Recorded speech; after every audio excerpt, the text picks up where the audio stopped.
தமிழருவி வானொலியின் செந்தமிழ் தேனி தக்கோலமின் எல்லாதன் ஐயா அவர்கள் வளமை போல இன்றைய தினமும் விவேக சிந்தாமணி என்ற நூலிலிருந்து பாடல் 44வது பாடலும் விளக்கமும் தர வருகின்றார். தமிழருவி வானொலியின் செந்தமிழ் தேனி தக்கோலமின் எல்லாதன் ஐயா அவர்கள் உத்தரமேரூரிலிருந்து வாருங்கள் ஐயா. தமிழே அமுதே வருவாய் நிறைவாய் தருவாய்.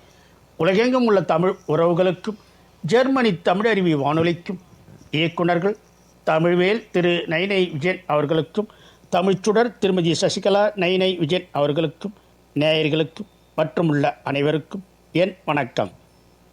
விவேக சிந்தாமணி எனும் தலைப்பில் அந்நூலில் உள்ள பாடல்களையும் என்னுள் பதிந்த கருத்து தெளிவுரை வழங்குகிறேன்.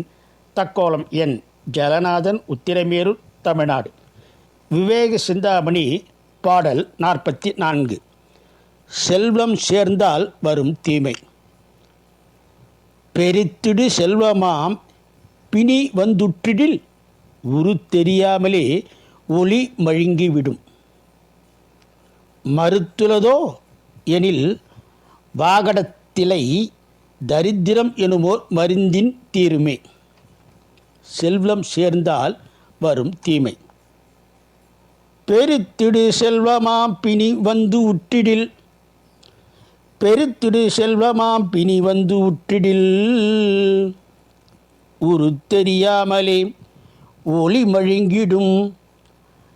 மருந்துளதோ எனில் வாகடத்திலை தரித்திரம் எனுமோர் மருந்தின் தீருமே. ஒருவனுக்கு மிகுந்த செல்வ செருக்கு என்ற பிணி வந்தால் செல்வ செருக்கும் ஒரு பிணி போல கருதப்படுகிறது. ஒருவனுக்கு மிகுந்த செல்வ செருக்கு என்ற பிணி வந்தால் தன்னுடன் பழகியவரின் உருவமும் தெரியாது, கண் ஒளி மழுங்கிவிடும். இதற்கு மருந்து உண்டோ என்றால் வாகடம் முதலான மருத்துவ நூல்களில் வாகடம் என்ற ஒரு சிறந்த மருத்துவ நூல், வாகடம் போன்ற சிறப்புடைய மருத்துவ நூல்களில் கூட இதில் தீர்வு இல்லை. வறுமை என்ற மருந்தினால் உடனே அந்த செருக்கு நீங்கும். வறுமை ஏற்பட்டால் அந்த செருக்கு நீங்குமாம் என்று இந்த பாடல் கூறுகிறது. மீண்டும் பாடலை பார்ப்போம். பெருத்திடு செல்வமாம் பிணி வந்து உற்றிடில் உரு தெரியாமலே ஒளி மழுங்கிடும். மருந்துளதோ எனில் வாகடத்து இலை தரித்திரம் எனுமோர் மருந்தின் தீருமே.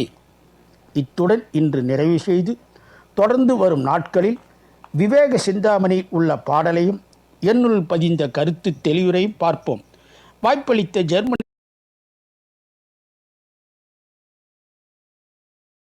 தமிழறி வானொலிக்கும் மற்றும் உள்ள அனைவருக்கும் நன்றி, வணக்கம். தக்கோலம் என் ஜலநாதன், உத்திரமேரு சங்க தமிழ் இலக்கிய பூங்கா. நேயர்கள் இதுவரை கேட்டது விவேக சிந்தாமணி என்ற நூலில் இருந்து 44வது பாடலும் விளக்கமும். சிறப்பாக தொகுத்து வழங்கியவர் தமிழருவி வானொலியின் செந்தமிழ் தேனி தக்கோலம் என் எல்லாதன் ஐயா அவர்கள். நன்றிகளை மீண்டும் இணைந்து கொள்வோம். நன்றி, வணக்கம்.